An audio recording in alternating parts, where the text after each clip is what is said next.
saya sampaikan sekaligus klarifikasi, bohong. Kalau ada mengatakan saya melanggar aturan di sana, saya dicari, saya mau dipenjara, bohong. Kalau Allah sudah menentukan kita pulang, mau kekuatan apapun yang mencoba untuk menghalangi tidak akan pernah mampu untuk melawan kehendak Allah. Terima kasih kepada pemerintah Saudi. Saya sampaikan terima kasih kepada pemerintah Saudi. Assalamualaikum warahmatullahi wabarakatuh. Bismillah walhamdulillah wassalatu wassalamu ala rasulillah wa ala alihi wa sahbihi wa mawalah. Ahiba'il kiram, usikum jami'a wa nafsi bi taqwallah wa bi ta'ati rasulillah sallallahu alaihi wasallam. Fa nas'alullah subhanahu wa ta'ala an yahdiyana ila siratihil mustaqim wa yaj'alana minal muttaqin wa yudkhilana jannatahu jannatan na'im, amin ya rabbal alamin. Segala puji kita panjatkan bagi Allah Jalla Jalaluh. Saya bersyukur sekali kepada Allah, sangat berbahagia pada hari ini akhirnya saya sekeluarga bisa kembali pulang ke rumah. Alhamdulillahirabbil alamin. Dan saya juga mengucapkan terima kasih secara khusus kepada pengurus Dewan Pimpinan Luar Negeri Front Pembela Islam Saudi Arabia. Beberapa pengurusnya ikut dengan saya pada hari ini. Mereka ikut mengawal dari Mekah, Jeddah sampai ke tempat ini.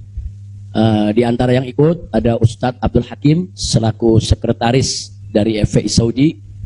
Kemudian ada juga Ustadz Son Haji, Ustadz Jasuli, Ustadz Ehsan, kemudian juga ada Habib Abdullah Maulad Dawilah, ditambah lagi Habib Abu Bakar Mukebel.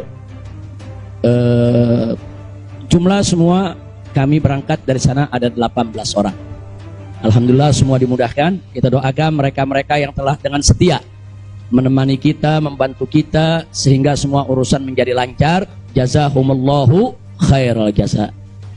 Nah baiklah ya ikhwan, yang pertama ingin saya sampaikan di sini, saya sekeluarga selama tinggal di kota suci Makkah tidak ada kesulitan apapun.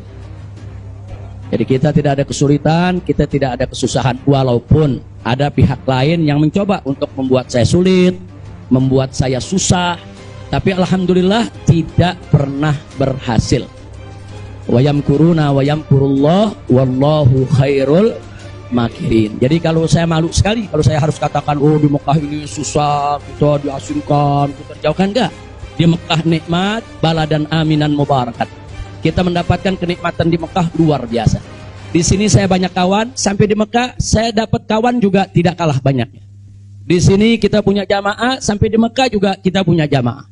Di sini kita punya pengajian, sampai di Mekah juga kita buka pengajian. Di sini kita punya gerakan dakwah, ternyata di Mekah juga kita buka gerakan dakwah. Jadi artinya nggak ada yang kurang. Bahkan sekali lagi kita katakan di Mekah ini tentu punya kelebihan yang luar biasa untuk ibadah 100.000 kali lipat ganjarannya. Sebetulnya kalau ingat 100.000 kali lipat kayaknya nggak mau pulang ya. Habib 100.000 kali lipat begitu sampai Tamburan satu lagi nilainya. Nah, di Petamburan nilainya satu, kalau di Mekah nilainya 100.000. Laulal wajibat dakwiyah, kalau tidak ada kewajiban dakwah di negeri ini saya tidak akan tinggalkan Mekah. Kita cinta Mekah, Mekah luar biasa, satu negeri yang memang penuh keberkahan. Baladan aminan mubarakat. Jadi sekali lagi selama kita di Mekah, alhamdulillah. Kalaupun ada sedikit tantangan-tantangan, sedikit kesulitan-kesulitan, tapi semua itu bisa atasi dengan mudah ya ikhwan. Nah baiklah. Kemudian yang perlu saya sampaikan juga ya ikhwan, di tempat ini kenapa muncul aneka ragam isyaat, yaitu isu-isu, gosip, rumor dan lain sebagainya. Katanya saya mau ditangkap lah, mau dideportasi lah, kemudian juga overstay lah dan seterusnya. Jadi yang ingin saya sampaikan di sini, ya saya memang overstay pada awalnya. Jadi sebulan sebelum visa saya habis, saya waktu itu mendapat pencekalan, tidak boleh pulang. Nah, tapi pencekalan tersebut bukan karena melanggar aturan, bukan karena melanggar ketentuan keimigrasian, bukan. Jadi kalau ada mengatakan karena ada pelanggaran, ada pidana, bohong. Saudara, itu hoax, bahkan itu fitnah. Jadi saya dicekal li asbabin amniyah. Itu ditulis dalam surat cekalnya.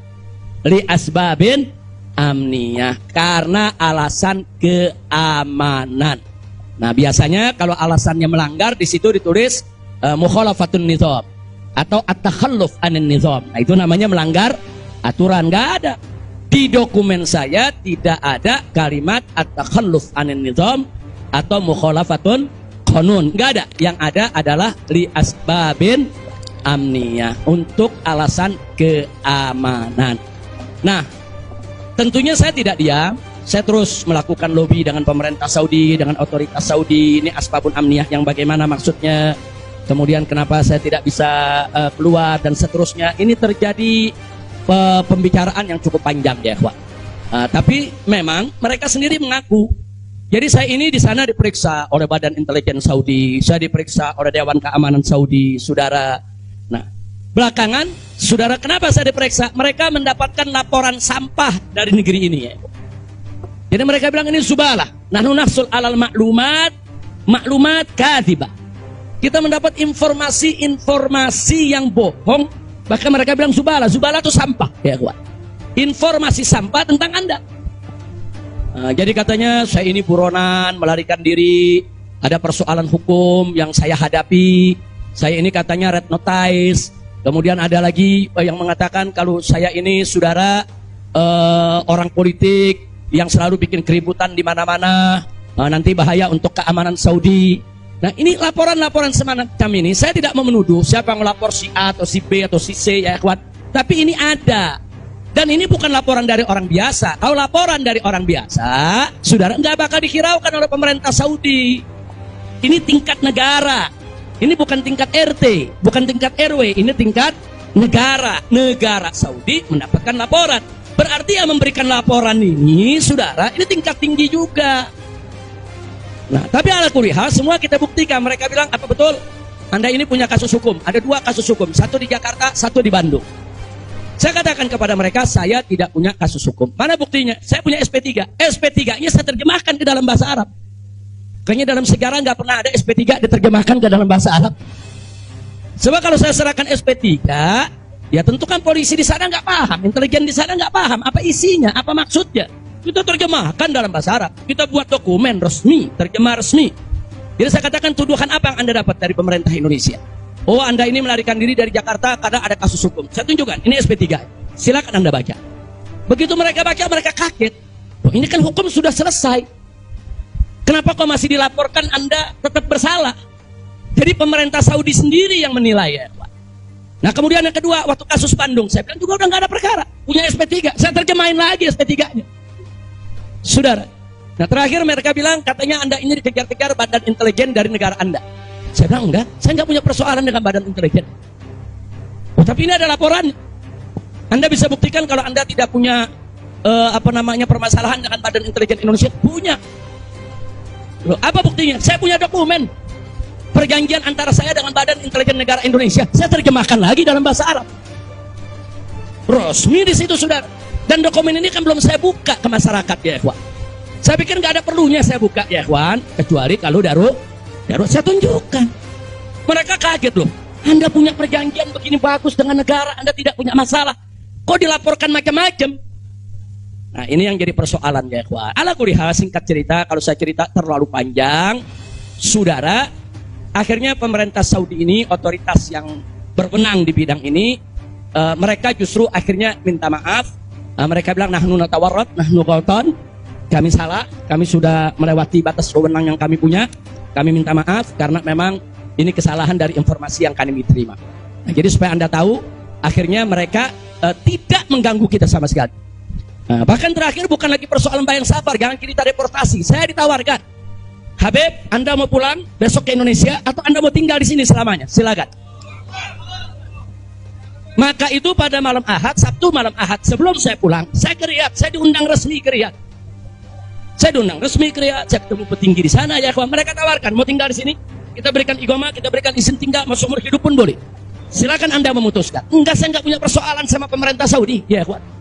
Jadi bohong kalau ada yang bilang saya punya persoalan. Jadi makanya kalau pejabat tuh jangan sembarang bicara. Kalau mau bicara tuh mesti punya data dong. Masa pejabat bicara nggak pakai data? Kalau nggak pakai data, pedagang kopi di warung-warung, ya kan dagang kopi di warung nggak pakai data. Ada kopinya seduh, pakai gula, selesai kasih. Kira-kira jelas gak? Ini kalau pejabat tingkat negara harus punya data ya kawan, nggak sembarangan. Tapi baiklah, kita bagian akhir.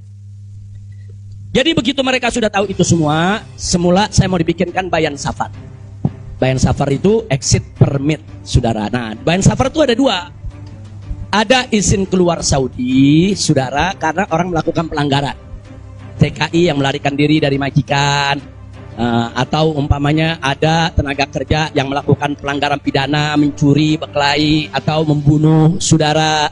Nah, mereka ini kalau diusir dari Saudi itu namanya deportasi dengan bayan safar. Tapi ada juga jenis bayan safar lain. Nah, seperti apa? Seperti orang yang mendapat suaka politik, itu kan perlindungan. Atau seperti orang yang dicekal politik, seperti yang saya alami, itu bukan pidana. Atau seperti mereka yang kehilangan warga negara, seperti orang-orang Rohingya yang tinggal di Mekah, itu mereka nggak punya warga negara, saudara. Tapi kalau suatu ketika mereka mau pulang ke negerinya, diberikan bayan safar kalau mereka mau pulang. Nah, kalau mereka nggak mau pulang, mereka dijamin silakan tinggal di Saudi Arabia. Nah, jadi ini namanya bayan safar.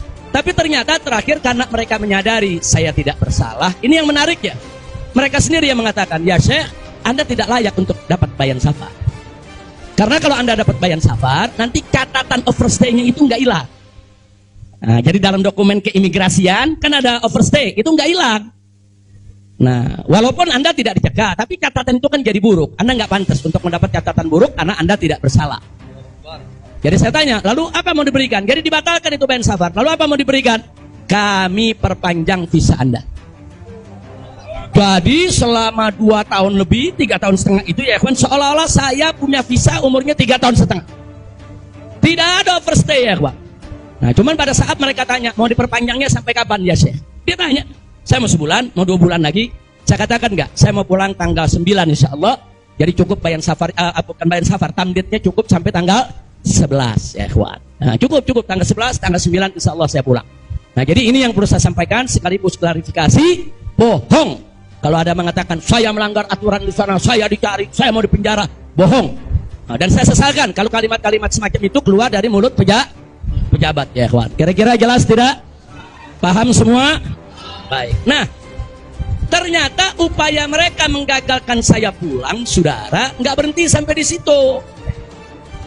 Ada yang menarik, saudara. Saya sudah beli tiket, sudah pesan penerbangan tanggal 9. Tiba-tiba dari Indonesia ini ada yang membuat email atas nama saya.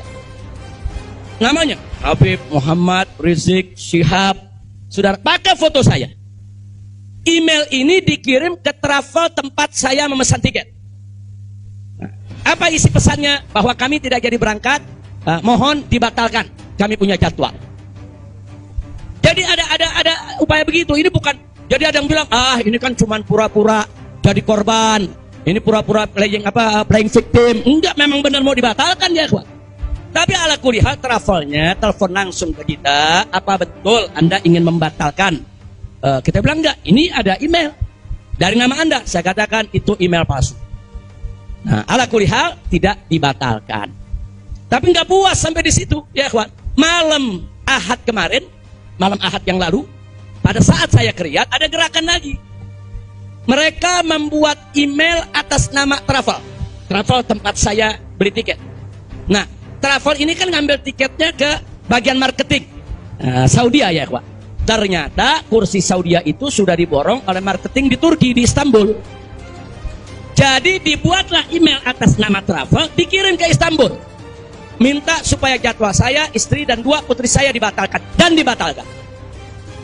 Nah, jadi malam-malam Ahad itu sudah batal, saya punya jadwal ya. Tapi saya katakan kepada teman-teman pengurus FPI di Mekah, jangan diumumkan.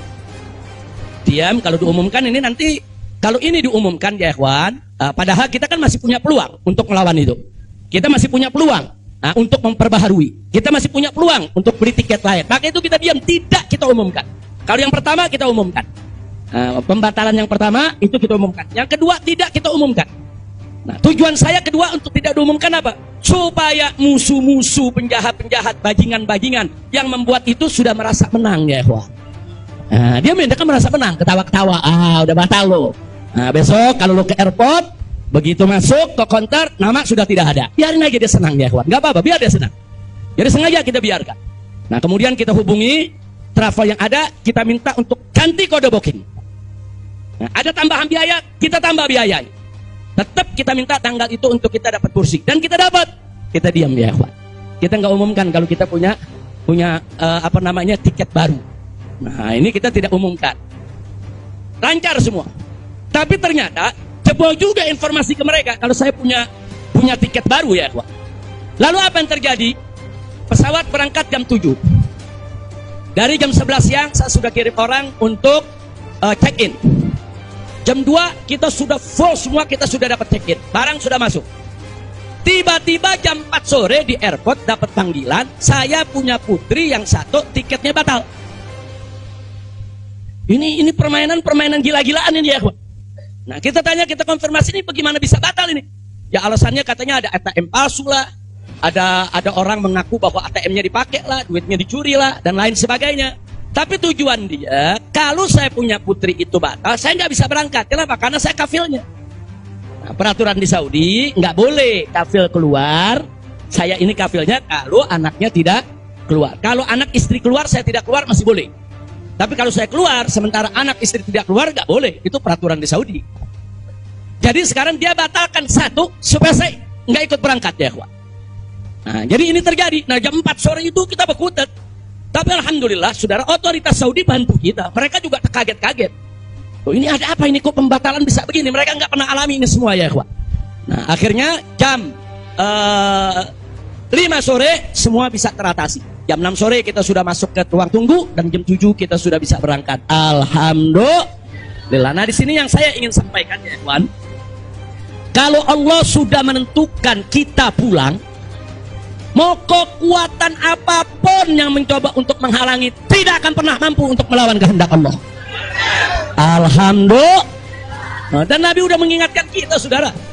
Sudah mengingatkan kita dari jauh-jauh hari, hatta manusia dan jin ini bersatu untuk memberikan manfaat kepada engkau, tidak akan pernah bisa kecuali manfaat yang sudah ditetapkan oleh Allah. Begitu juga, saudara. Manusia dan jin rame-rame bersatu untuk mencelakakanmu. Saudara, tidak akan pernah kamu bisa celaka kecuali sesuatu yang sudah ditetapkan oleh Allah. Maka itu saya mengajak semua di sini belajar dari ini semua. Saudara, dekatkan diri kepada Allah, tingkatkan tawakal kita. Jangan takut dengan orang-orang yang ingin berbuat jahat kepada kita semua. Enggak usah khawatir. Wa yamkuruna wa yamkurullah wallahu khairul. Makin tancapkan dalam diri kita la haula wala quwwata illa billahil aliyil azim. Tancapkan itu ya kawan. Jangan pernah takut. Nah, buktinya akhirnya kita bisa pulang. Alhamdulillah. Hada min fadli rabbi liyabluwani ashkur am akfur ya ikhwan. Dan memang kemarin itu pada saat saya ke imigrasi Saudi, mereka juga bingung. Karena ini bukan urusan imigrasi, tapi ini otoritas keamanan nasional Saudi. Mereka bilang nggak pernah ada orang pakai bisa ziarah orang asing, bisa hidup 3,5 tahun di Saudi tanpa denda, tanpa blacklist. Nah, ini semua karunia dari Allah. Jadi tidak benar kalau kita di sana kesulitan, kesusahan. Enggak, kita di sana senang, kita di sana bahagia, bahkan sedih sekali kita tinggalkan Mekah kalau tidak ada kewajiban dakwah di sini. Sekali lagi saya katakan, saya tidak ingin meninggalkan Mekah. Di Mekah semua Allah ganti, lebih indah yang Allah ganti ya kawan. Saya di sana rezeki mengalir terus, makan, minum semua serba berkecukupan, dikit Allah tidak kurangi. Bahkan apa yang kita dapatkan di sana jauh lebih nikmat, lebih berkah ketimbang sebelum saya ke kota suci Makkah. Jadi sekali lagi, alhamdulillah, kalau kita berjuang di jalan Allah, percayalah Allah tidak akan pernah meninggalkan kita. Allah nggak bakal tinggalin kita ya kawan. Dimanapun kita berada, Allah nggak bakal tinggalkan kita. Kalau kita berjuang untuk Allah, intan surullah yansurkum. Jika kamu ya ayyuhalladzina amanu, hai orang-orang yang beriman, intan surullah, jika kamu memenangkan Allah, membela Allah, berjuang untuk Allah, yansurkum, niscaya pasti Allah akan memenangkan kamu sekalian. Jadi jangan takut. Allah dengan caranya Allah punya kemauan ya. Allah akan selamatkan kita, Allah akan lindungi kita, Allah akan beri keberkahan kepada kita. Dan selama di Mekah, alhamdulillah, saya juga sudah menyelesaikan yaitu disertasi doktor saya sebanyak 1000 halaman ya ikhwan, dalam bahasa Arab. Alhamdulillah semua berkah, dan saya punya putri juga yang tinggal di Mekah, akhirnya punya kesempatan menghafal Al-Quran. Yang akhirnya mereka sudah lebih dari 10 juz hafal Al-Quran. Ini semua yang di sini kita nggak dapat, di Mekah kita dapat. Alhamdulillah, setiap tahun kita bisa melaksanakan ibadah haji, setiap minggu kita bisa melaksanakan ibadah umroh, kita bisa iktikaf di masjid bebas. Saya bisa ke Madinah, ke Jeddah, ke Taif, ziarah kemana-mana tempat, tidak pernah dilarang oleh otoritas Saudi. Jadi sekali lagi saya tandaskan, kalau ada mengatakan di sana saya nih kriminal, melanggar hukum, berurusan dengan hukum Saudi, bohong. Nah begitu, sekali lagi lewat forum ini saya ingin sampaikan terima kasih kepada pemerintah Saudi. Saya sampaikan terima kasih kepada pemerintah Saudi dan apresiasi yang tinggi, di mana selama keberadaan saya 3,5 tahun di sana, mereka telah memperlakukan saya secara baik. Kemudian mereka telah memberikan segala kemudahan. Jazahumullahu khairal jaza. Ya kita yang baik kita apresiasi, yang tidak baik kita kritisi.